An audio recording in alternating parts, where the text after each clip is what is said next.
There's a specific window of time that cardiologists fear more than any other. It is not midnight. It is not during the exertion of exercise. It is between 6 a.m. and noon. This is when the majority of strokes and heart attacks occur. Why?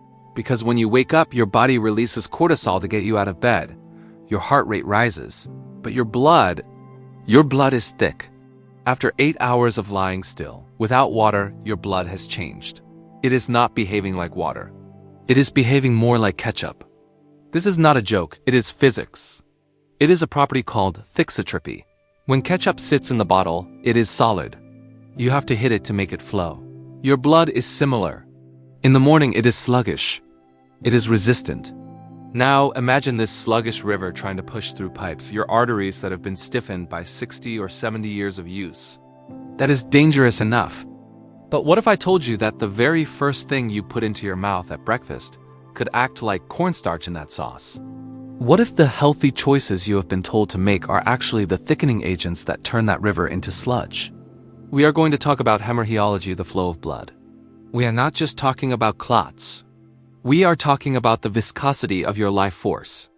When your blood is thick, your brain is tired, your hands are cold, your energy is low. Today we walk through the kitchen. We will identify 7 common healthy foods that, after the age of 60, might be silently betraying you. Let us begin. The first item is a darling of the modern health movement. The dark leafy green, spinach, kale, Swiss chard. You have been told these are superfoods. And they are. But for the aging body, specifically for those on certain medications, they present a paradox. They are loaded with vitamin K1. To understand why this matters, you must understand the coagulation cascade. Your liver produces proteins that clot blood so you don't bleed to death from a paper cut. These proteins are inactive until they meet vitamin K. Vitamin K is the key that turns the engine on. If you are taking blood thinners like warfarin or Coumadin, the medication works by blocking this key. When you consume a massive amount of vitamin K, you are essentially overriding the medication. You are flooding the engine with keys, potentially causing a clot despite your medication. Historically, our ancestors ate these greens. But they ate them seasonally and in moderation. They did not have blenders. They did not take 5 cups of raw spinach an amount a goat would take all day to chew pulverize it into liquid and drink it in 10 seconds. I am not telling you to stop eating vegetables. I am telling you that consistency is the law. If you eat a cup of spinach every Tuesday, you must eat it every Tuesday. Your doctor doses your medication based on your baseline diet. The danger lies in the health kick. You decide to get healthy on New Year's Day, and you suddenly start drinking green smoothies every morning. This sudden spike in vitamin K changes your blood viscosity overnight. If you are medicated for blood flow, the green smoothie is not a detox. It is a destabilizer. Next, we look at the citrus fruit often paired with a sensible breakfast, the grapefruit. It seems innocent, low sugar, high vitamin C, but grapefruit contains a class of compounds called furanocoumarins. This is complex, so listen well. Your small intestine contains an enzyme called CYP3A4. Think of this enzyme as a border guard. Its job is to break down toxins and medications before they enter your bloodstream. It keeps you safe from overdose. Furanocoumarins destroy this enzyme. They fire the border guard. If you take a statin for cholesterol or a calcium channel blocker for blood pressure, and you eat a grapefruit, the medication is no longer broken down. It floods your blood. 1 pill with a glass of grapefruit juice can equal the potency of 5 or 10 pills taken with water. You are essentially overdosing on your prescription medicine. In the past, bitter fruits were prized for digestion. But our ancestors were not taking synthetic pharmaceuticals. The interaction did not exist because the second half of the equation, the drug, was not there. If you are on any medication, you must check the insert for the grapefruit warning. If it is there, the fruit is forbidden. Do not think you can outsmart this by timing. I will eat the fruit at 8 a.m. and take my pill at 8 p.m. No. The inhibition of the enzyme can last for 24 to 72 hours. Once you fire the border guard, it takes days for the body to hire a new one. Now let us look at the frying pan. For 40 years, you were told to swap butter for vegetable oils. These are industrial seed oils. Soybean, corn, canola, sunflower. They are high in omega-6 fatty acids, specifically linoleic acid. Omega-6 is essential, but only in tiny amounts. When you flood the system with it, it oxidizes. It breaks down into harmful compounds. But more importantly, it feeds the arachidonic acid pathway. This is the chemical pathway in your body that creates inflammation. When your blood vessels are inflamed, the endothelium, the lining of the pipe, becomes sticky. It sends out distress signals. Your body sends cholesterol to patch the damage. Sticky walls plus patch material equals plaque. These oils do not thin the blood. They inflame the vessel. For thousands of years, humans cooked with stable fats: tallow, lard, butter, ghee, olive oil. These fats are chemically stable. Seed oils are modern inventions, requiring high heat, pressure, and chemical solvents like hexane to extract. Your body does not recognize them as food. It recognizes them as an irritant. Read the labels of your salad dressings and your mayonnaise. They are almost all soybean oil. Eliminate them. Return to the olive grove and the dairy farm. Use extra virgin olive oil for cold dishes and butter or avocado oil for cooking. Do not be fooled by the label vegetable oil. There are no vegetables in it. It is pressed from seeds and grains. It is marketing, not biology. Finally, for the breakfast table, the heart-smart bowl of oatmeal. Oats can be good, but instant oatmeal is a different beast. It has been steamed, rolled, and pre-digested by machines, so it cooks in 1 minute.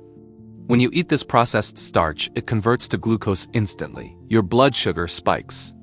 When blood sugar rises rapidly, insulin floods the system. High insulin and high glucose make the blood sticky. It increases platelet adhesiveness. It makes the red blood cells more likely to clump. Think of spilling syrup on the table versus spilling water. Sugary blood is syrupy blood. It moves slowly. It damages the capillaries in your eyes and your kidneys. The Scots ate porridge, but they used steel-cut oats, and they soaked them, sometimes overnight, to break down the anti-nutrients. They ate them savory, with butter and salt, or perhaps a little cream. They did not eat them with brown sugar and raisins. If you love oats, buy steel-cut. They take 20 minutes to cook. That structure means they digest slowly. And never eat naked carbohydrates. Always pair them with a fat, butter, nuts, or a protein, an egg on the side. This blunts the sugar spike. The worst mistake is adding dried fruit, raisins, or cranberries. Dried fruit is essentially pure sugar candy. You are taking a bowl of starch and topping it with a handful of glucose. Your blood viscosity will peak exactly when you are sitting down to read the paper. Before we continue, I want you to look at your hand. Make a fist. That tightness you feel? That is what happens to your vessels when you miss a specific mineral we will discuss in a moment. But first, we must talk about the drink you likely have in your hand right now. Coffee is the lifeblood of the morning. It is rich in antioxidants, but for the aging body, caffeine is a potent diuretic. It forces the kidneys to excrete sodium and water. When you lose water from your bloodstream, you experience a phenomenon called hemoconcentration. Imagine a river that is drying up. The water level drops, but the rocks, your red blood cells, remain the same. The river becomes crowded. The cells start bumping into each other. The viscosity increases. If you drink 2 cups of strong coffee and no water by 10 a.m., your blood volume has decreased, but the solid matter is condensed. This makes the work of the heart significantly harder. In the ancient coffee ceremonies of Ethiopia or the Middle East, coffee was always served with a glass of water. It was understood intuitively that the bean heats and dries the body. We have lost this ritual. We grab the travel mug and forget the water. The rule is simple, the 1-to-1 ratio. For every cup of coffee, you must drink 1 cup of water before you take the next sip of coffee. You must replace the fluid before you lose it. And do not count the water in the coffee. That water is a delivery system for the diuretic. It does not hydrate you. You removed the white sugar bowl, and you replaced it with the brown bottle of agave nectar or honey, thinking it is natural. Agave is almost pure fructose. Unlike glucose, which every cell in your body can use for energy, fructose can only be processed by the liver. When the liver is flooded with fructose, it depletes its energy stores.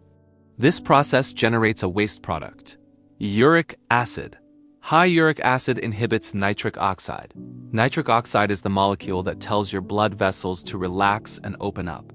When you suppress it, the vessels constrict. Your blood pressure rises. You have essentially tightened the hose. Our ancestors ate fructose, but it was wrapped in fiber: an apple, a pear. The fiber slowed the absorption. They never had access to a bottle of concentrated liquid fructose. That is a chemical bomb. If you need sweetness, use a small amount of raw local honey or real maple syrup, but sparingly. Or better yet, use whole fruit. Be careful with low glycemic labels. Agave is low glycemic because it doesn't spike blood glucose, it goes straight to the liver. It saves your pancreas but punishes your liver and your arteries. Now, the bakery section. The muffin or the croissant. It looks fresh, but it is often made with partially hydrogenated oils. Trans fats are unique assassins. They increase the levels of a protein called fibrinogen. Fibrinogen is the precursor to a blood clot. It is like the liquid glue waiting to dry. When fibrinogen levels are high, your blood becomes sludge-like. It does not flow. It drags. Furthermore, trans fats harden the cell membranes. Your red blood cells need to be squishy to squeeze through tiny capillaries. Trans fats make them rigid. A rigid cell in a tiny tube causes a blockage.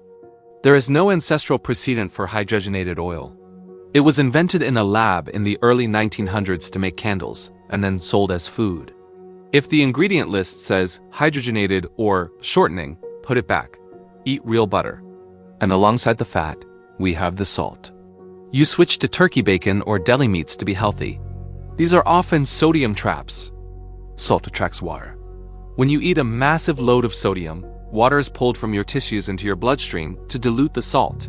This increases blood volume and pressure. But the deeper mechanism is endothelial stiffness. Excess sodium reduces the flexibility of the arterial wall. You have high pressure inside a pipe that has lost its ability to expand. This is a recipe for a rupture. If you eat cured meat, you must drink water and eat potassium-rich foods like avocado or potato skins to balance the sodium.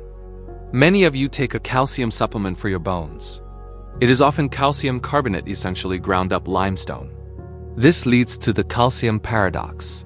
In older adults, we often see osteoporosis, weak bones, and atherosclerosis, hard arteries, happening at the same time. Why? Because the calcium is ending up in the wrong place.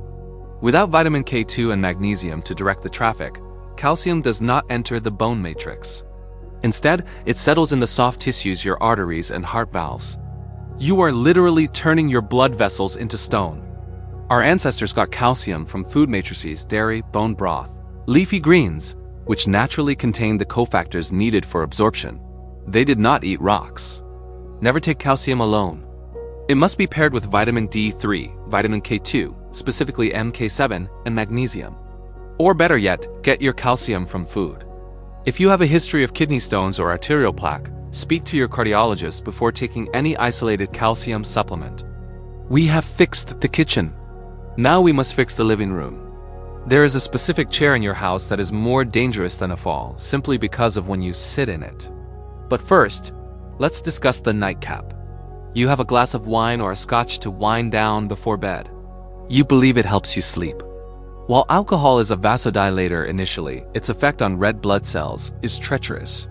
It damages the negative electrical charge on the outside of the cells. Normally, blood cells repel each other like magnets. Alcohol strips this charge. The result is rouleau's formation. Your red blood cells stack up like a roll of coins. A stack of coins cannot pass through a tiny capillary single file. This reduces oxygen delivery to your brain and heart tissue while you sleep, exactly when you need repair. If you drink, do it with dinner, not right before bed. Give your body 3 hours to process the ethanol before you lie down, and be careful with herbs. You feel your memory slipping, so you buy ginkgo biloba. Or St. John's wort. You think, it's herbal, it's safe. This is the too thin paradox. Hemorheology is about balance. If blood is too thin, it leaks. Ginkgo is a potent blood thinner. If you are already taking a baby aspirin, or warfarin, or Eliquis, adding ginkgo creates a synergistic effect. You are removing all ability for the blood to clot. This increases the risk of a hemorrhagic stroke, a bleeding event in the brain. Treat herbs as drugs. If you are on a prescription blood thinner, all blood-thinning herbs are forbidden unless cleared by a doctor. Finally, we arrive at the most critical item. It is not what you eat. It is the physics of stillness immediately after eating. When you eat a meal with fat, eggs, meat, cheese, your blood enters a state called postprandial lipemia. Microscopic fat droplets enter the bloodstream. The blood turns milky and thick. This is natural. However, to clear this fat, your muscles must release an enzyme called lipoprotein lipase, LPL. Here is the catch. LPL is only released when muscles contract. If you eat breakfast and immediately sit in your recliner or car for 2 hours, your LPL production drops to near zero. The fat stays in the blood, the sludge remains. The viscosity peaks. Our ancestors ate, and then they moved. They walked to the field, they cleaned the camp. They never ate, and then sat in a soft chair for hours. Here is the solution. The 10-minute walk. You do not need to run. You just need to walk for 10 minutes immediately after a meal. This activates the calf pump, your second heart. It squeezes the veins, releases LPL, and scrubs the fat from the blood 30% faster than if you sat still. Standing is not enough. You must move. The rhythmic contraction of the leg muscles is the mechanical trigger for the chemical cleanup. My friend, we have covered a lot of ground today. From the vitamin K in your green smoothie to the enzyme inhibitors in your grapefruit. From the hidden inflammation of seed oils to the physics of sitting in your favorite chair. It is easy to feel overwhelmed. It is easy to think, everything I do is wrong. Do not fall into that trap. That is not the way of the guardian. The body is not fragile. It is adaptive. It has carried you for over 6 decades. It wants to heal. It just needs you to stop throwing sand in the gears. Marcus Aurelius said, stop arguing about what a good man should be. Be one. I say to you today, stop arguing about which diet is perfect. Just remove the poison. I do not expect you to change your entire life tomorrow morning. That leads to failure. I ask for one thing. Pick one assassin we discussed today.